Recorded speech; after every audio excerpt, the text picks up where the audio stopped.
হাওরের কৃষকের ক্ষতি পুষিয়ে নিতে পাশে দাঁড়িয়েছে সরকার। 3 ক্যাটাগরিতে দেয়া হচ্ছে সহায়তাও, চলছে তালিকার কাজ। আর সেখানেই দানা বেঁধেছে বাদ পড়ার ভয়।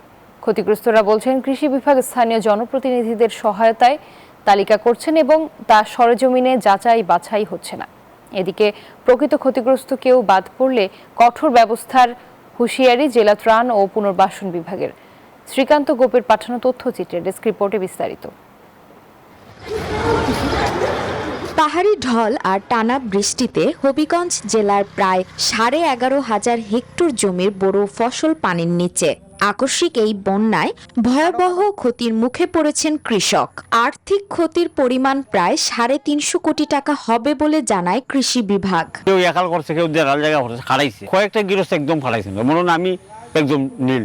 যারা এক কাকা তাই এরা গরিব মানুষ সঠিকভাবে যাতে করে দেয় সরকারে আমরা পাইয়া খুশি। ক্ষতিগ্রস্ত কৃষকদের মানবিক সহায়তার জন্য জেলার 23,000-এর বেশি কৃষকের তালিকা চূড়ান্ত করেছে স্থানীয় প্রশাসন। তবে মাঠ পর্যায়ে কৃষি কর্মকর্তাদের সরেজমিনে গিয়ে তালিকা তৈরির কথা থাকলেও অনেক জায়গায় স্থানীয় জনপ্রতিনিধির মাধ্যমে হয়েছে তালিকা, যা যাচাই বাছাই ছাড়াই নেওয়া হয়েছে। এতে প্রকৃত ক্ষতিগ্রস্ত ব্যক্তির নাম বাদ পড়ার শঙ্কা করছেন ভুক্তভোগীরা। মানে আমরা পরিস্থিতির মধ্যে বিভ্রান্তির মধ্যে, যে সরকারে ভর্তি করে দিয়েছে বা তুমি আমার নাম দিলে না, অমুকের নাম দিলাইছো, অমুকে কইলো অমুকের নাম দিলে আমার নাম দিলে না। এদিকে মাঠ পর্যায়ে স্থানীয় জনপ্রতিনিধিদের নিয়ে ক্ষতিগ্রস্ত কৃষকের তালিকা তৈরির কথা স্বীকার করে স্থানীয় কৃষি অধিদপ্তরও। মাঠ পর্যায়ে আমাদের যে উপসহকারী কৃষি কর্মকর্তারা আছেন এবং যে অনুমোদনের যে প্রতিনিধি, ওনাকে নিয়েই যে কৃষকদের সাথে সরাসরি যারা ক্ষতিগ্রস্ত হয়েছে তাদের voter ID card, mobile number সহ নিয়ে তারা তালিকা অন্তর্ভুক্ত করছে। এভাবেই কাজটা হচ্ছে। হয়তো এর ভিতর যারা বাদ পড়ছে আবার তারা দিচ্ছে, এটা আবার যাচাই বাছাই হচ্ছে।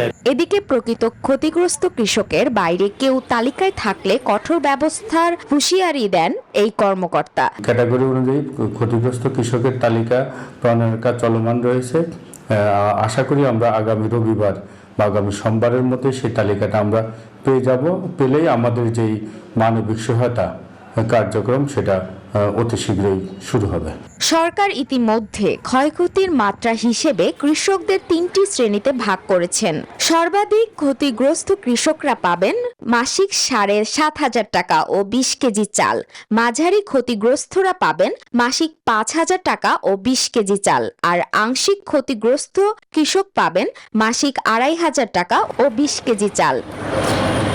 Desk report, news 24।